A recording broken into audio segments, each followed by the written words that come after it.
WVW Broadcast Network is pleased to present Fight the New Anti-Semitism with your host, Olivier Melnick. Olivier was born into a Jewish family in France. His grandfather was taken from the family home in France and transported to Auschwitz, where he died. Olivier's mother survived the Holocaust because a righteous Gentile family hid her on their farm in France until the end of the war.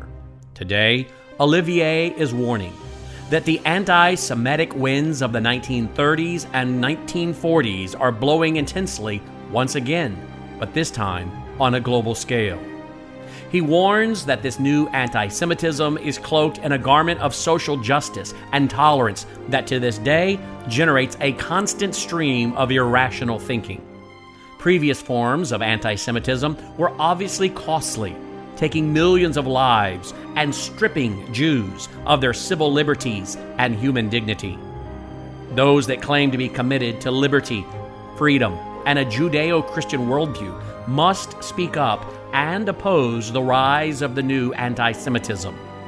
This broadcast will equip the viewer with the Judeo-Christian principles necessary to fight this latest evil battle to wipe out Israel and the Jewish people and to defeat free societies who have been their friends. And now, here is your host, Olivier Melnick. Shalom.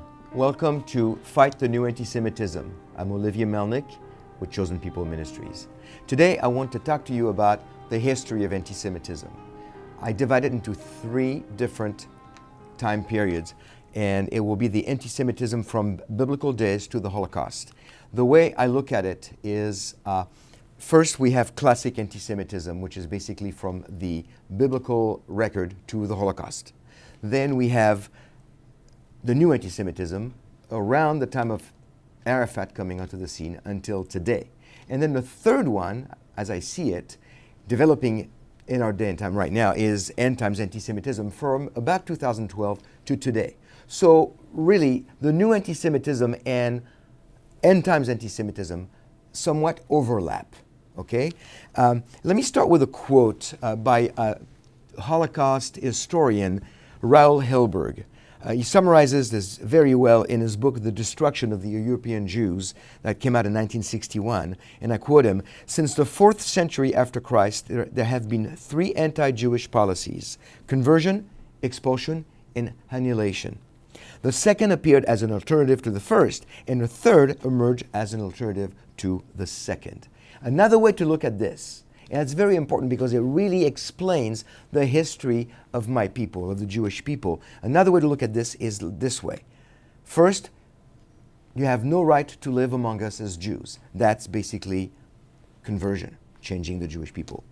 Next step, you have no right to live among us, which is expulsion. And we see this in the history of the Jewish people. And the final step, you have no right to live. Destruction of the Jewish people. So that's the history of the Jewish people in a nutshell. And in this broadcast today, I'm going to look at classic anti-Semitism, which is basically from the biblical record to the Holocaust. Let's start with a definition of anti-Semitism, a working definition. And now I want us to concentrate on a very important word here, is the word irrational. Because anti-Semitism, no matter where you look at it, is very irrational. Anti-Semitism is the irrational hatred of the Jewish people characterized by destructive thoughts, words, and or deeds against them. So that is a simple definition of anti-Semitism. And the one thing we need to understand about this definition is that anti-Semitism did not happen in a vacuum. The Jew haters didn't wake up one day and say, let's hate the Jews.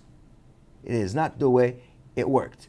What happened is that it happened over a period of time, over history, to the point where we are today, which is basically becoming the 30s and the 40s again in the 21st century. So let's look at first the source of anti-Semitism. Now, what is the source? That's important to understand the source of anti-Semitism. What we need to understand some basic ideas here. For instance, God's love for Israel is evident throughout the whole Bible. You can hardly turn one page of the Bible without hearing something about the Jewish people, or Israel, or the land of Israel, the land of Canaan, and God's love for the Jewish people. So it's evident. By the same token, the other side of the coin is Satan's hate for Israel is also evident throughout the Bible. God's program for mankind and for Israel, based on his love and his covenants with Israel, is duplicated, but in a negative way, by Satan, who has an agenda, and his agenda is the destruction of Israel and the destruction of Jewish people.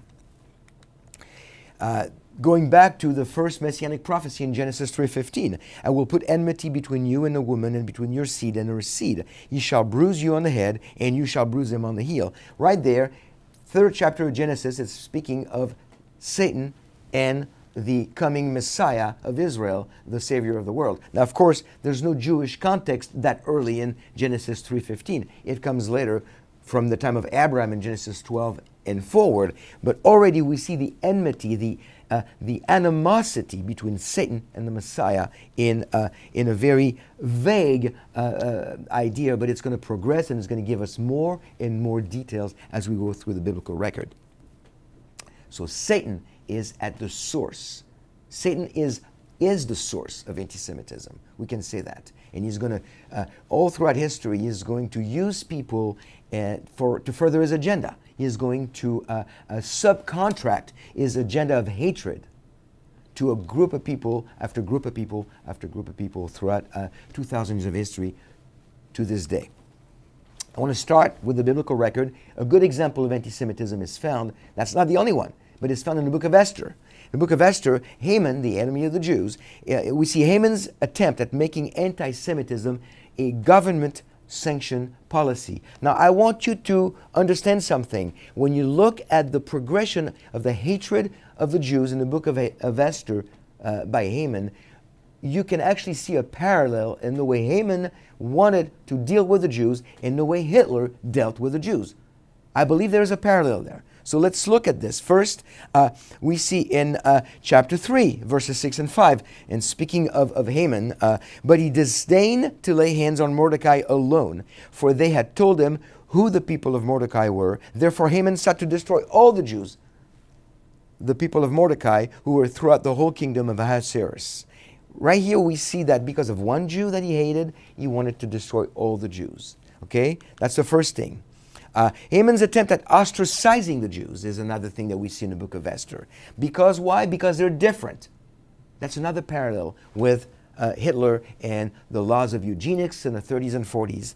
And we see here in Esther chapter 3, verse 8, there is a certain people scattered and dispersed among the people of all the provinces of your kingdom. Their laws are different from those of all other people, and they do not observe the king's law. So it is not in the king's interest to let them remain. Here, Haman is trying to convince the king to get rid of the Jews. Why? Because they're different. Just because they're different. That's the number two in the book of Esther. And finally, further on in chapter 3, further on, we see that Haman realized that his endeavor would have to be structured and organized. You cannot look at the Holocaust and not realize that this was one of the most organized and structured attempt at completely destroying a people group, the Jewish people. So here we see in Esther 3, 9 through 13. Let it be decreed that they be destroyed, and I will pay 10,000 talents of silver into the hands of those who carry on the king's business. Here we see that not only Haman wants to destroy, organize the way he's going to destroy the Jews, but he's willing to pay for it. He's willing to finance the whole thing. And that's another thing that Hitler did. He financed the whole Holocaust to get rid of the Jewish people, to the point where he lost the war because he didn't have enough cars in his trains to go to fight the Russian campaign. So the book of Esther, in the book of Esther, we see Haman's attempt at making anti-Semitism a government-sanctioned policy, ostracizing the Jews because they're different, and working at it in a structured and organized way. Government sanctioned, ostracizing, structured and organized annihilation. That, my friend, is Nazi Germany. So let's keep going. timeline of classic anti-Semitism. We're going to keep moving on the timeline of history now. Anti-Semitism did not start as like I said, in a vacuum. One day people woke up and say, let's destroy the Jews, let's kill them all. It didn't happen that way. In all fairness, we have to understand that at the beginning it was more of an anti-Judaism, a theological anti-Judaism, if you will. It was just a theological difference between the Christians, the followers of Jesus, and the Jews. A disagreement that was just purely theological. There was a desire from the early church fathers to study the Hebrew scriptures in the original language. And the best way to do it would be to get together with rabbis and Jewish scholars, which is what they did. Many of the early church fathers got together with Jewish scholars who knew Hebrew, and they learned Hebrew so they could go back and study the Bible in the original tongue, the Old Testament in the original tongue. The problem with that is that some of the Jewish scholars had an allegorical, non-literal view of or approach to the scriptures. So that created a little bit of a different perspective for the church fathers. Many church fathers applied their newfound methods to the entire Bible, and that is what started to create the problem. We start early with, for instance, John Chrysostom, one of the most famous early church fathers in the 4th century AD, and I quote him, "The synagogue is worse than a brothel. It is the den of scoundrels and the repair of wild beasts, the temple of demons devoted to idolatrous cults, the refuge of brigands and debauchees, and the cavern of devils. It is a criminal assembly of Jews, a place of meeting for the assassins of Christ, a house worse than a drinking shop, a den of thieves, a house of ill fame, a dwelling of iniquity, the refuge of devils, a gulf and abyss of perdition." I would say the same things about their souls. As for me, I hate the synagogue. I hate the Jews for the same reason.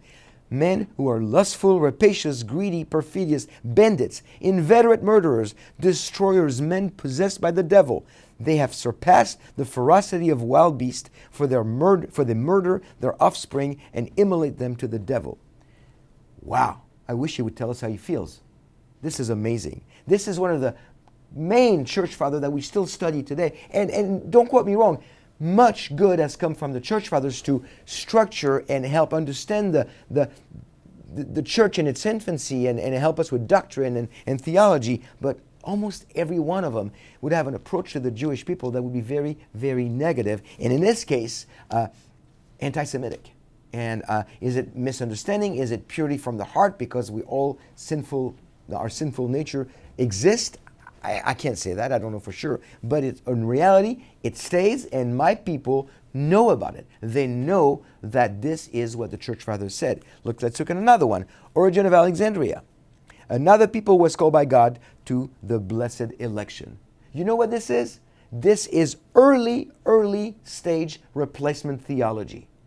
The false doctrine that teaches that the church has replaced Israel in God's plan. If that is true, if the church has replaced Israel in God's plan, then, my friends, God is a liar and a covenant breaker. Your God is a liar and a covenant breaker. But that is not true. That is not biblical. But that is an early approach to the doctrine of replacement theology. Augustine, the true image of the Hebrew is Judas Iscariot, who sells the Lord for silver. The Jew can never understand the scriptures and forever will bear the guilt of the death of Jesus. One of the longest accusations that my people have received, I've heard all over the world for centuries is Jews are Christ killers. And then people wonder why Jewish people are so gospel resistant. But this comes from Augustine and many of the other church fathers. Jerome, who is the church father who gave the Latin Vulgate, the translation of the Old Testament in Latin, which is still to this day used by most of the Catholic Church, if not all the Catholic Church. He said, if you call it a brothel, a den of vice, the devil's refuge, Satan's fortress, a place to deprave the soul, you are still saying less than it deserves. Amazing. Amazing. That church father after church father, we get this hateful language against the Jews, taken from some words of the New Testament that says, you're a son of your father, the devil, or the synagogue of Satan. And then they took that and then make it into all Jews are evil, they're demon possessed, they should be destroyed. So I want to explain something because it's important to understand why we should stay in context. And I think a good example is with Jerome. Jerome did a monumental piece of work known as the Latin Vulgate, the translation of the Bible, the Old Testament in Latin. And he mistakenly translated one word. And I want you to see how far it went from one word translated in the wrong way all the way to today. Okay? The word is karan, from the Hebrew keren, which can mean either ray of light or horn. He translated it into horn. It could be a horn of light, but he translated it into horn. Michelangelo Moses, commissioned in 1505, so now we're looking at 1200 years later, commissioned by the Pope, ended up with horns on his head. From the Latin Vulgate translation, from ray of light to horns. It's from Exodus 34:29. It says that Moses did not know that the skin of his face shone because of his speaking with him, speaking with God. His face was shining when he came down the mountain. Again, 34 through 35. The skin of Moses' face shone when he came down from the mountain. That's the scripture kept in context. In the Hebrew, it's the meaning is shining. But from the word mistranslated, we get pictures like this. On the left of your screen, you see the church window with Moses, stained glass with Moses with horns. On the bottom right, you see a wooden carving of Moses with horns, and they really look kind of devilish, kind of horns. Okay, and it says Moses on the sculpture right there. And then, so you get the Michelangelo Moses with horns, then you get another sculpture from Eastern Europe, and then you get down to a front of a cathedral in Europe, when now you have a Star of David with what looks like the devil with horns. So that's the progression. The Jews have horns. They're devilish people. And then you fast forward to the Middle East, and you have Ariel Sharon on an Arabic cartoon with horns, and even worse, the picture of what appears to be a Jewish person with little wings, like a little devil, little wings like a bat, and a tail with a little pointy tail, and a pitchfork in the shape of a menorah, like the devil, with a Star of David and some horns on the head. All because of one word taken out of context. So we have to really be careful to keep it in context. Let's keep moving. The Roman Empire and Constantine. Emperor Constantine became a Christian, and at that point, in a nutshell, Christianity embraced paganism. In AD 325, at the Council of Nicaea, Passover was changed to Easter, and Christians used to fellowship with Jews to an extent, but Passover replaced Easter, and that was because the Christians at the time could not relate, started to not being able to relate with the Jewish people, so there was a departure. That the Council of Nicaea was brought together to fight heresy, which was a good thing. But in the midst of all that, Passover was also replaced by Easter, and from that point on, Resurrection Sunday was all about Easter and nothing about Passover. And when you look at the story of the Passover, it's all about the death and resurrection of Jesus the Messiah. Now we get into the Dark Ages. They were dark indeed for most of Europe, and they were darker for the Jewish people. Dark Ages, we had forced baptism and conversions. Also, we start seeing the period of the Crusades. 1096 was the first of 8 Crusades. The Crusaders left Europe to go to the Holy Land, to Jerusalem, to push back the infidels, the Muslim at the time. And as they went through the byways of Europe, they killed Jews in villages, and they practiced on the Jews, and their motto was, God wills it. The Crusades were never started to fight the Jewish communities. It ended up being a practicing field all the way to Jerusalem. Upon arrival in Jerusalem, the Crusaders on their horses singing, "Christ we adore thee, thee are our light, our direction, our love," and other Christian songs with the cross of Christ on their shield and on their outfits, put about 1,000 Jews in a great synagogue in Jerusalem, set it on fire and killed them all. And we wonder now why Jewish people are so anti-Christianity, because in the name of Christianity, a lot has been done against my people. But it doesn't stop there. Money lending. How many have heard that Jews are greedy? The Jews are greedy. They love money. Well, where's that from? Again, it didn't just happen one day. What happened is that Christians during the Middle Ages could not borrow money from other Christians, so they had to borrow money from Jews, which happened to be convenient at that time because Jewish people could not own property, so they had to start doing some kind of the banking system of lending money. Well, Jewish people were also charged increasing taxes by the kings and the lords at that time, so they had to keep increasing their rates so that they could make a living. So taxes were increased, Jewish people would increase their interest rate.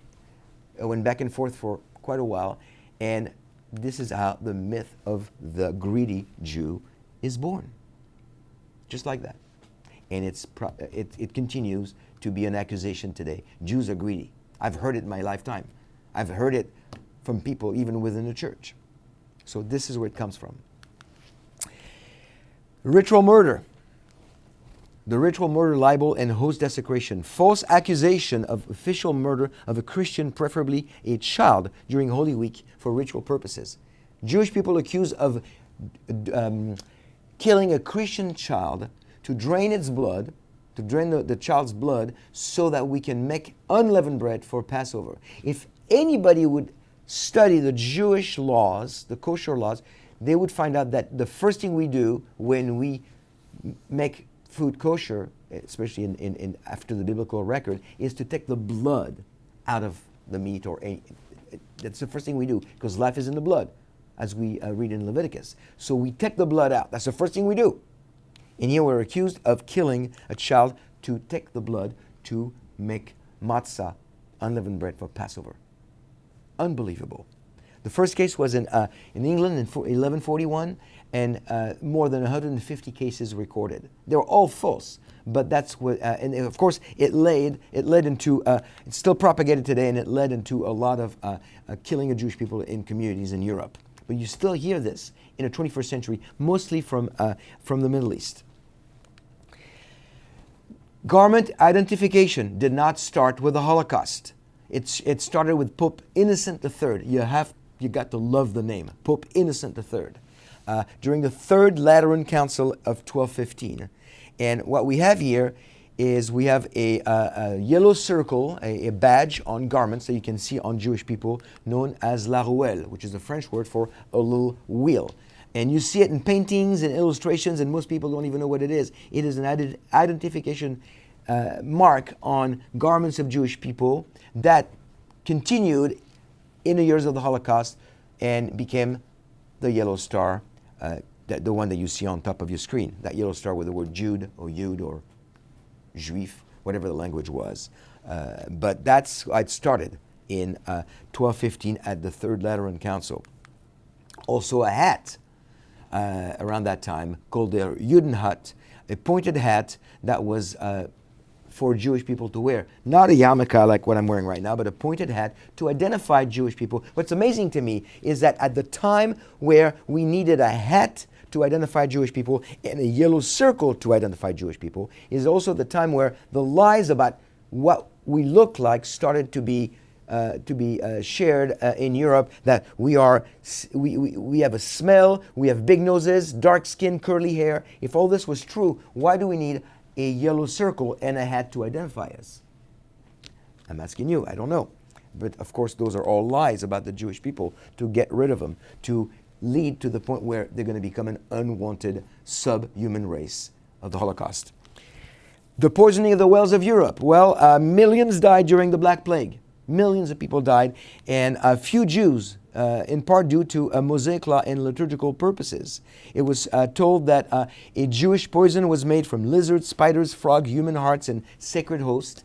And because just a few Jewish people died, what happened is that they were accused of poisoning the wells of Europe. But because of the washing of the hand, liturgical prayer before meals, and the kosher laws, and the self-inflicted isolation in Jewish communities, the Jewish people were not affected by the plagues as bad as the Gentiles. Thus, they must have been guilty.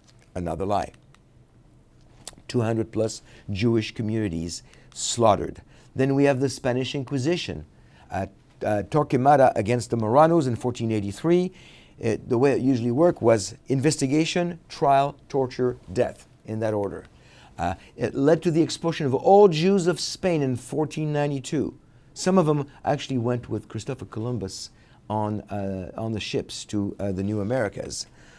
Then we have the birth of the ghetto in Italy, in Venice, Italy, 1516, the Ghetto Nuova. Jews are tolerated if confined to a specific area. We start seeing the second part of what I told you at the beginning.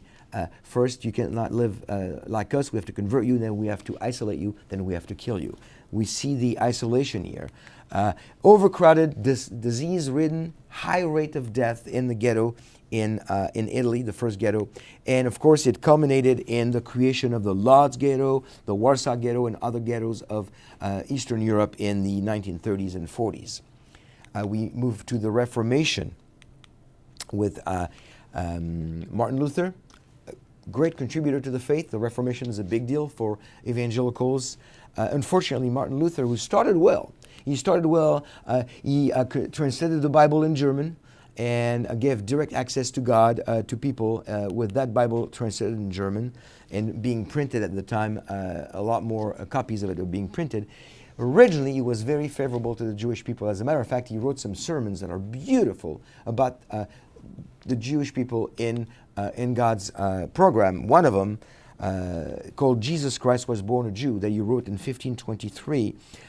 Very supportive sermon on the Jewish people. Very supportive. But then, a couple of years before his death, he wrote Of the Jews and Their Lies.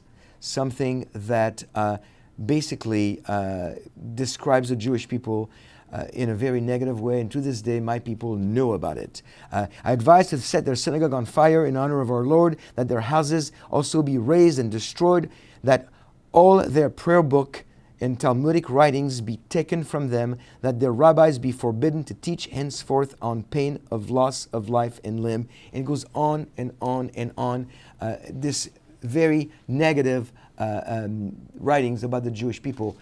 Was he anti-Semitic? Was he getting old? It doesn't matter what went through his mind. It is still in the writings of Luther, and my Jewish people know it, and it really continues to burn the bridge between the Judeo-Christian bridge is being burnt by things like this to this day. The Pale of Settlement was the big area of the story of Fiddler on the Roof in the Eastern Europe, where Jewish people basically were confined. It's about 1 million square miles, and they were confined there between 1791 and 1835, established there in Russia and in that area of Eastern Europe. The Pale Settlement is also where the pogroms took place. The government-sponsored riots against the Jews. That's where my family came out of Russia to go to France because of the pogroms. Then we get the Dreyfus affair in France in the late 1800s, where a French Jewish officer was accused of treason, and people march in Paris saying death to the Jews. We're seeing this happening today in the 21st century, people marching in Paris saying death to the Jews. The trial was covered by Theodor Herzl, who actually was the father of modern Zionism, and at that time he said in the first Jewish Congress, it's incredible when you think about it, he said, "At Basel, I created the Jewish state. In 5 years, perhaps certainly in 50, everyone will see it." 50 years after 1897 was 1947, which was when Israel was voted to be a modern nation at the United Nations in November of 1947. We have the Protocols of the Elders of Zion, a hoax promoting a Jewish hostile global takeover, first published in Russia in 1905.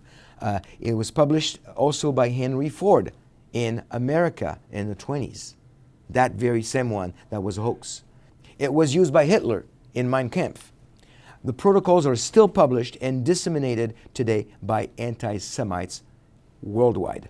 Then we have the First and Second World War, and where the Jews actually in the First World War, they fought as citizens of their respective countries. There was a division of the Ottoman Empire, the Treaty of Versailles in 1919, the Balfour Declaration that was very instrumental into the rebirth of modern Israel as we know it today. After the First World War, Europe was being rebuilt. The Jews became a very easy scapegoat. Not that they were not before, but it became even worse. Second World War, Germany was humiliated and bankrupt. German nationalism and economic chaos provided a platform for Hitler to rise. There's a book by the title The War Against the Jews by Lucy Davidowitz, and she basically calls the Second World War the war against the Jews. That gives you an idea of what was on Hitler's mind. At that point, the fate of European Jews was sealed, and this culminated into the Holocaust, a systematic, willful attempt at exterminating all of European Jewry. It divides into four parts. Legislation from 1933 to 38, as in the Nuremberg laws. Then criminalization of Jewishness from 38 to 39 with Kristallnacht, the night of broken glass, November of 38. Isolation, 39 to 41, the ghettos. And finally, annihilation, 1941 to 45, the death camps. 6 million Jews. The Holocaust was the culmination of 2,000 years of anti-Semitism. The Holocaust is the only genocide in human history. That is very important. The only genocide in human history where the perpetrators physically went out of their ways to go grab the Jewish people back to their death. They would not let them escape. They would go take the trains as far as they could to bring the Jewish people back to their death, to the death camps. So a final thought here. If we held a moment of silence, a minute of silence for every victim of the Holocaust, we would be silent for 11 and a half years. Let that sink in.